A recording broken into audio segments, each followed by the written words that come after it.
నిన్న ఒక ఇష్యూ బాగా వైరల్ అవుతూ ఉంది. ఆర్టికల్స్ చూసి పెద్ద మెయిన్ స్ట్రీమ్ ఛానల్స్, చిన్న ఛానల్స్ అని తేడా లేకుండా అందరూ రాస్తున్నారు. ఒకటి దాని సారాంశం ఏంటంటే, పూజా హెగ్డే క్యారివాన్లో ఉండగా ఒక హీరో లోపలికి వచ్చాడు. ఏంటి నువ్వు ఇలా వచ్చావు లోపలికి అని చెప్పేసి ఆ హీరోని ఆవిడ చెంపదెబ్బ కొట్టింది. ఆ హీరో ఒక పాన్ ఇండియా హీరో అని చెప్పేసి రాశారు. ఇది చాలా వైరల్ అవుతూ ఉంది. అందరూ కూడా ఎవరా హీరో అని ఎతుకులాట మొదలుపెట్టారు. ఇక్కడ విషయం ఏంటంటే, గాసిప్స్ అనేవి ఒకప్పుడు బాగా వైరల్ అయ్యేవి. చిన్న చిన్న మన వీక్లీ మ్యాగజైన్స్లో అక్కడక్కడ చిన్న చిన్న ఆర్టికల్స్ వస్తూ ఉంటాయి. వాటిల్లో గాసిప్స్ ఉంటాయి. అవి చదివి నమ్మేవాళ్ళు, అరుగు మీద కూర్చునే వాళ్ళు, వైన్ షాప్ వెనకాల తాగి కొట్లాడుకునే వాళ్ళు వాటి నిజమేనేమో అనుకొని నమ్మి దాన్ని ఇంకా ముందుకు తీసుకెళ్తారు. ఈ ఫోన్లు ఈ అవైలబిలిటీ వచ్చిన తర్వాత గ్రూపులలో షేర్లు చేయడం కూడా మొదలుపెట్టారు. అట్లా గాసిప్ అనేది ఎక్కడెక్కడికో వెళ్ళిపోతుంది. కొన్నాళ్ళకు అది నిజం అనుకుంటారు జనాలు కూడా. అవతల వాళ్ళు వచ్చి ఖండిస్తే తప్ప అది అబద్ధం అనే విషయం తెలియదు. ఇక్కడ ఏంటంటే, అనుకోకుండా పూజా హెగ్డే ఒక వివాదంలో ఇరుక్కుంది. ఎవడో రాసిన ఎక్స్ ఖాతాలో ఒక ఆర్టికల్, పూజా హెగ్డే క్యారివాన్లో ఉండగా ఒక పాన్ ఇండియా హీరో అత్యుత్సాహం ప్రదర్శించి డోర్ తీశారు. ఆ టైంలో ఆవిడ తన ప్రైవేట్ స్పేస్లో ఉండింది. తన కోపం వచ్చి ఈడ్చొకటి కొట్టింది. ఇప్పుడు ఆ పాన్ ఇండియా హీరో ఎవరు? ఇప్పుడు పూజా హెగ్డే నటించిన సినిమాలన్నీ చూస్తున్నారు అనమాట వికీపీడియాలో. ఆవిడ అందరు పెద్ద హీరోలతోనే చేసింది. సరే, హిందీలో అంటావా అక్షయ్ కుమార్తో చేసింది, ఈ హౌస్ఫుల్ 4లో ఉండి ఉన్నాయి తన సినిమాలు హిందీలో. And Mohenjo Daro first cinema Hrithik రోషన్తో చేసింది. అలా పెద్ద పెద్ద హీరోలతో చేసింది. సరే, మరి అక్కడ ఏమయ్యే అవకాశం లేదు.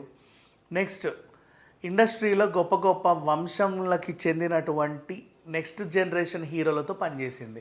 ఇప్పుడు చిరంజీవి గారి ఫ్యామిలీలో వరుణ్ తేజ్తో చేసింది. అలాగే నెక్స్ట్ అల్లు గారి ఫ్యామిలీతో అల్లు అర్జున్తో చేసింది. నెక్స్ట్ అక్కినేని ఫ్యామిలీలో 2 హీరోలతోనూ చేసింది. నెక్స్ట్ తమిళనాట విజయ్తో చేసింది, అజిత్తో చేసింది. బోల్డంత మంది హీరోలతో పనిచేసింది తను యాక్చువల్గా చెప్పాలి అంటే. మరి అందరూ కూడా దీంట్లో పాన్ ఇండియా హీరోలు ఎవరు ఉన్నారా అని వెతుకుతారు. రామ్ చరణ్తో కూడా చేసింది. ఇందులో పాన్ ఇండియా హీరో ఎవరని వెతికితే అందరూ పాన్ ఇండియా హీరోలే, అందరికీ మార్కెట్ ఉంది. కానీ క్యారీవాన్లకి పర్మిషన్ లేకుండా వెళ్ళే హీరోలు అయితే ఇక్కడ లేరు, నెంబర్ 1. నెక్స్ట్, ఈ రేంజ్ హీరోలను చెంపదెబ్బ కొట్టి ఇండస్ట్రీలో బతికి, అంటే ఇంకా ఇండస్ట్రీలో ఉండి హీరోయిన్ స్థానంలో ఇప్పుడు నెక్స్ట్ ఇంకో 2-3 సినిమాలు ఉన్నాయి అమ్మాయివి, కొనసాగే అంత అంశం అయితే కాదు. మరి ఎట్లా వచ్చింది ఈ వార్త, ఎక్కడ పుట్టింది అంటే, ఇట్స్ ఎ ఫేక్ రూమర్.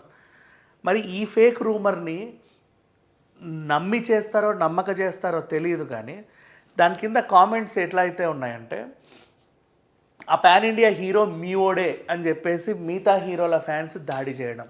లేదు మీ ఓడే, అది ఆ సినిమా మాకు తెలుసు, ఎప్పుడు ఏం జరిగిందో కూడా మాకు తెలుసు అని వీళ్ళు ఒకరి మీద ఒకరు వేసుకొని ఒక ఫ్యాన్ వార్ అనేది నడుస్తుంది. ఆ హీరో మీ హీరో అంటే మీ హీరో, మీ హీరో అంటే మీ హీరో.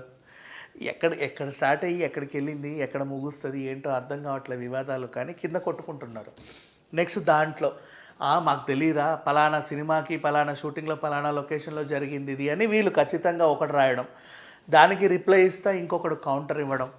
ఈ చెండాలనంతా చూసిన కామన్ ఆడియన్స్, అంటే కొంచెం ప్రతిదీ నిజమని నమ్మే వాళ్ళు చాలామంది ఉంటారు కదా, అలాంటి వాళ్ళు నిజమే అనుకుంటారు కదా. ఇవాళ రేపు కాలేజీ పిల్లలకు కూడా ఫోన్లు ఉన్నాయి, వాళ్ళందరూ ఇది చదువుతారు, వాళ్ళకి వేరే పనులే ఉండవు. ఎక్కడెక్కడ ఏమున్నాయని వింత రీల్స్ అని గాసిప్స్ అని చూస్తూ ఉంటారు. వాళ్ళు నిజమని నమ్మితే ఏంటి పరిస్థితి? సో ఇప్పుడేంటి దీనికి సమస్యకి పరిష్కారం అంటే, హీరోలందరూ అలిగారంటండి, మీరు బయటికి వచ్చి ఇది నిజం కాదని చెప్పాలి. లేదంటే ఈ అపవాదు మీతో పనిచేసిన అందరు హీరోలకు వస్తుంది. అందరు పెద్ద పెద్ద హీరోలు మీరెందుకు సైలెంట్గా ఉన్నారని వాళ్ళు అలుగుతున్నారని మేనేజర్ అన్నాడట.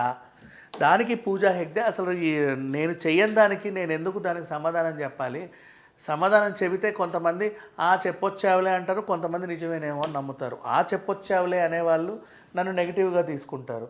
ఈ కారణం వల్ల నాకు మేబీ అవకాశాలు తగ్గుతాయేమో, నా కెరీర్ని పనంగా పెట్టి ఇట్లాంటి అపవాదం నేనెందుకు మోయాలని ఆవిడ నిందో లేదో కూడా తెలియదు. ఇట్లా కూడా ఆర్టికల్స్ బయటకు వచ్చాయి. సో చిత్రం ఏంటంటే, గాసిప్స్ ఈ మధ్యకాలం ఎలా క్రియేట్ చేస్తున్నారో చెప్పనా. పలానా రాజశేఖర్ గారికంట గోటీల బిజినెస్ ఉందంట, ఆ గోళీలు అమ్ముకొని ఆయన పెద్ద వ్యాపారం చేస్తున్నాడంట. ఇది రీల్స్ యాక్చువల్గా చెప్పాలంటే. ఇది నిజమని నమ్మే వాళ్ళు ఉన్నారు. ఎందుకు తెలుసా? అవునక్క, మనం చిన్నప్పుడు గోలీ సోడాలు తాగినప్పుడు రూపాయో పావులో ఉండేది. ఇప్పుడు రోడ్డు మీదే గోలీ సోడాలు 30 రూపాయలకు అమ్ముతున్నారు. పెద్ద పెద్ద రెస్టారెంట్కి వెళ్తే గోలీ సోడాలు 100 రూపాయలకు అమ్ముతున్నారు. అదంతా సోడా వల్ల కాదు, పెరిగిన ఈ గోటీల రేట్ల వల్ల. ఆ రోజుల్లోనే ఇవి నీట్గా జమ చేసుకొని ఉంటే ఈ పాటికి మనం కోటీశ్వర్లం అయ్యే వాళ్ళేమో అని మాట్లాడుకుంటున్నారు. వాళ్ళని ఏమనాలి?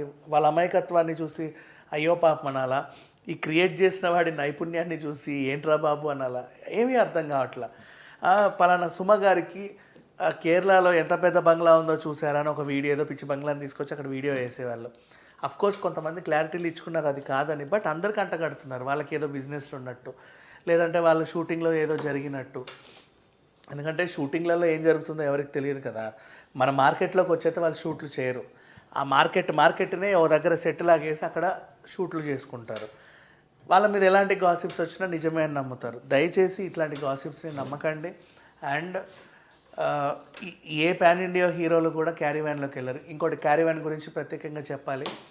సినిమా హీరోలైనా, సీరియల్ హీరోలైనా, నటీనటులైనా, యాడ్ ఫిలిమ్స్ చేసే వాళ్ళైనా, షార్ట్ ఫిలిమ్స్ చేసే వాళ్ళైనా, రియాలిటీ షోస్ చేసే వాళ్ళైనా, వాళ్ళ గెస్ట్లైనా ఎవరైనా సరే వాళ్ళ సౌకర్యార్థం క్యారీవ్యాన్లు పెడతారు. ఓకేనా? కొన్నిసార్లు ఒక క్యారీవ్యాన్ కొంతమందికి షేరింగ్ ఉంటుంది, లేదంటే ఒకరికే ఫుల్గా ఇచ్చేస్తారు. వాళ్ళ ఇది స్టేటస్నో లేక వాళ్ళ రెమ్యునరేషన్ పట్టు. ఒకరి అనుమతి లేకుండా క్యారీవ్యాన్లోకి వాళ్ళకి సంబంధించిన పర్సనల్ స్టాఫ్, గొడుగు పట్టే వాళ్ళు ఉంటారు, అద్దం చూపించే వాళ్ళు ఉంటారు, రంగేసే వాళ్ళు ఉంటారు, తలదూవే వాళ్ళు ఉంటారు, బట్టలు కుట్టే వాళ్ళు ఉంటారు. వీళ్ళెవ్వరు కూడా లోపలికి వెళ్ళరు. ఒకసారి తడతారు, తలుపు తట్టి మేడం రావచ్చా లోపలికి, లేదా సార్ రావచ్చా లోపలికి. ఇది ఇండస్ట్రీలో ఎప్పటి నుంచో ఉంది, బ్లాక్ అండ్ వైట్ రోజుల నుంచి ఇప్పటికీ కొనసాగుతూ ఉంది. దయచేసి వాళ్ళ క్యారీవ్యాన్లో వీళ్ళు దూరారు, వీళ్ళ క్యారీవ్యాన్లో వాళ్ళు దూరారు అనే రూమర్ని మాత్రం నమ్మొద్దు. అండ్ ఇంకొకటి, కొన్ని క్యారీవ్యాన్లు 2-3 హీరోయిన్ కలిపి, ఆర్టిస్టులు కల్పిస్తారు కదా, వాళ్ళు కూడా తలుపు కొడతారు. ఎందుకంటే లోపల ఆవిడ చీర మార్చుకుంటుందో లేకపోతే ఇంకేమైనా మేకప్ వేసుకుంటుందో మనకు తెలియదు కదా. అందుకని చెప్పి ఒకసారి తలుపు కొడతారు. వాళ్ళు ఓకే అనుకుంటేనే వీళ్ళు తీస్తారు. ఇలా ఉంటుంది. ఎవరి క్యారీవ్యాన్లలోకి ఎవరు దొంగగా అయితే దూరరు. ఈ రియాలిటీని మాత్రం అర్థం చేసుకోండి. Thank you so much.